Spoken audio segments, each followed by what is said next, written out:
মাজার হাড্ডি ভাঙার মতো অপরাধ আমার নেতা তারেক সাহেব করে নাই। আউলিয়া পরিবারের সন্তান উনি, শহীদ প্রেসিডেন্ট রাষ্ট্রপতি জিয়াউর রহমান সাহেবের রক্ত। পারে নাই তো এই বাংলাদেশের কেউ চ্যালেঞ্জ করে বের করতে। একটা ভাঙা সুটকেস আর সিরা গেঞ্জি যার মৃত্যুর পরে বের হয়, আমার দৃষ্টিতে উনি আউলিয়া ছাড়া কিছুই। দেশের রাষ্ট্রপ্রধান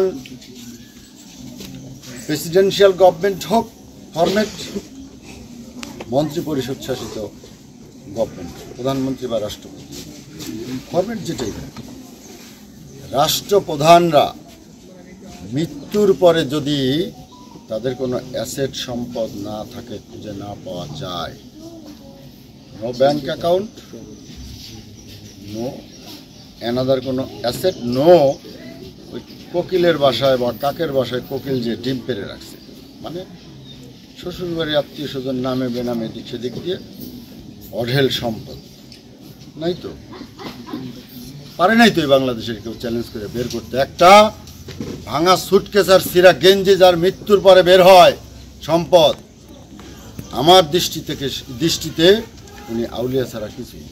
সেই রক্ত জনাব তারেক রহমান সাহেবের ধমনীতে ভুলভ্রান্তি প্রায়শ্চিত্ত হয়ে থাকতেই পারে। আমি গর্বিত এত সুন্দর সঠিক সিদ্ধান্তগুলা তারেক সাহেবের এখান থেকে বের হয়ে আসতেছে। এটার ধারাবাহিকতা রক্ষা করার জন্যে আমাদের অনেক বড় দায়িত্ব আছে। আমাকে সঠিকভাবে পরামর্শগুলো প্রদান করা, প্রত্যেকের আঙ্গিকে যারা পজিটিভ সেন্সের রাজনীতি। ধারা দুইটা সহজ হিসাব, একটা মুমিন ব্যক্তির ধারা আর একটা ইবলিসের ধারা।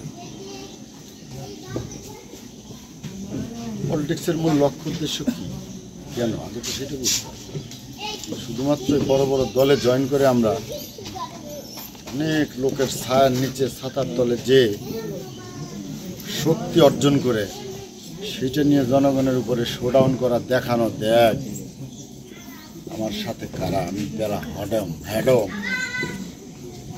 হ্যাঁ, শো অফ করতে সমস্যা কি, অর্জন কর শক্তি। আল্লাহ তাআলা রাজনৈতিক দলের মধ্য দিয়ে, ওই দলে জয়েন করে নেতা হওয়ার মধ্য দিয়ে, কর্মী হওয়ার মধ্য দিয়ে তোকে আল্লাহ তাআলা দিছে পাওয়ার, কিন্তু সেই পাওয়ারটা প্রপার ইউটিলাইজ কর।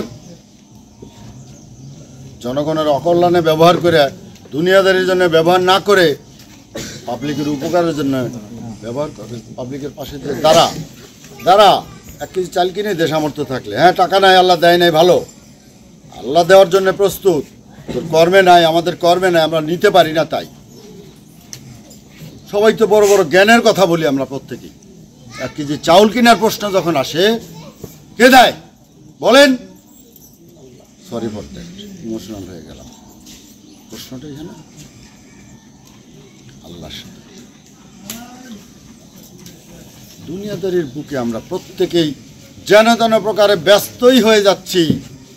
আরে ভাই, এত সেলুট, এত সাধনা, জগতের বুকে এক নেতা, বড়লোক, অমুক তমুক, তাদের পেছনে ব্যয় করতেছি, ব্যবসা করতে যে এক্সচেঞ্জের পিছনে ব্যয় করতেছি, তাদের কার্টিসি, তাদেরকে খুশি করার জন্যে এত সম্মান পার্সোনালিটি বজায় রেখে সুন্দরভাবে আগেই আমি একটা দুনিয়াবীর আমার একটা প্রয়োজন হাসিলের জন্যে আমি এটার জন্য 7 দিন 15 দিন 1 মাস ভরে প্ল্যান করতেছি।